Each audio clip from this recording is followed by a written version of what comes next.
Good afternoon and welcome to the Crypto Market News Desk. I'm your host, Dickie Armour, and on today's show, I'm going to talk about the Twitter CEO and how he reckons Bitcoin will be the de facto world currency.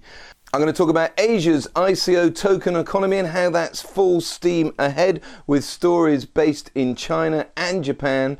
I'm going to talk about South Korea and how they may be looking to legalize ICOs again, and I've got an entertaining, I promise you, an entertaining dog that can juggle story too. All of that on today's show.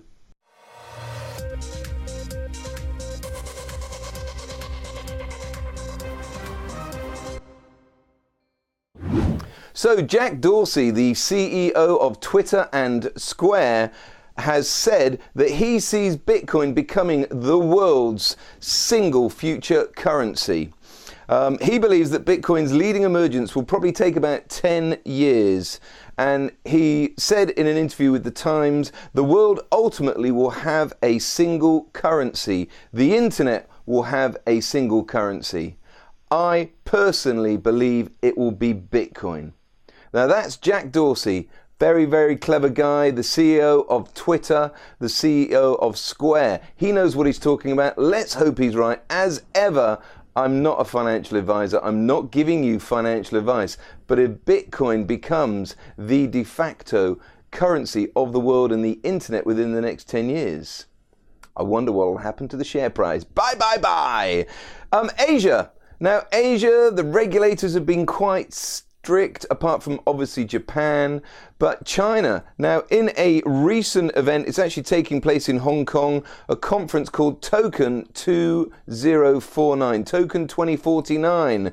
And a lot of the Far Eastern dealers have been on the receiving end of severe regulation. Well, many Chinese residents are still investing in ICOs, and they've been very, very clever and inventive on how they've been going about that. So even though the Chinese government have banned the investing in cryptocurrencies and ICOs, the Chinese have not been stopped. They found ways to circumvent the law, and they're also using one of the oldest tricks in the book. They're moving their corporate headquarters abroad and then soliciting Chinese investors by what's known as export for domestic sale. So in these instances, third-party intermediaries act in proxy of Chinese locals in these ICO projects. So fantastic news. Now, the communication about these ICO projects, they've got to be very careful how they do their marketing. So they're using lots of the popular messaging apps, such as Telegram and some of the more popular ones in China. So the Chinese investors are still investing in ICOs. You've just got to know how to get into them.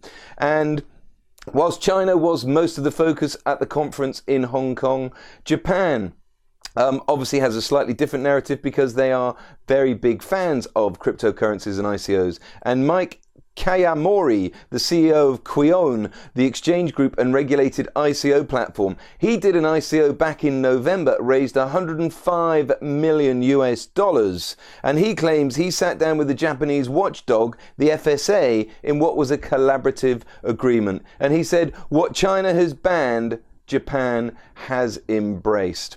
And sticking with the Far East, South Korea may be considering legalizing ICOs again. Now, the main reason, it was a story in the Asian Business and Huffington Post, revealed that Kakao, which is the country's largest internet conglomerate, which oversees Kakao Talk, Kakao Pay, Kakao Story, and Kakao Taxi, they are reportedly planning to integrate cryptocurrencies into all of their applications, which would allow users to utilize Kakao Pay to send and receive cryptocurrencies while paying for services on platforms like Kakao Taxi. And they've also revealed plans to conduct an ICO and reveal its own Kakao token. But obviously, due to current regulations on domestic ICOs, Kakao is planning to conduct that ICO outside of South Korea to circumvent the local laws. Now, that wouldn't be good news for South Korea. So if it decides to do its ICO elsewhere, then a lot of that money will leave the South Korean economy. So it's entirely likely that the South Korean government will move to legalize ICOs in order to prevent one of the leading conglomerates in South Korea from taking all that money out of the country. So watch this space. I'll bring you more news on that. And I've got a dog that can juggle story. For the thousands in attendance, the millions watching around the world, ladies and gentlemen, are you ready? Then let's get ready to rumble. I'm pleased to introduce to the wonderful world of cryptocurrency, sponsored by STANAGEwatches.com. The one, the only, the truly original, Manny the Hitman Pacquiao. So, was that Dickie Buffer?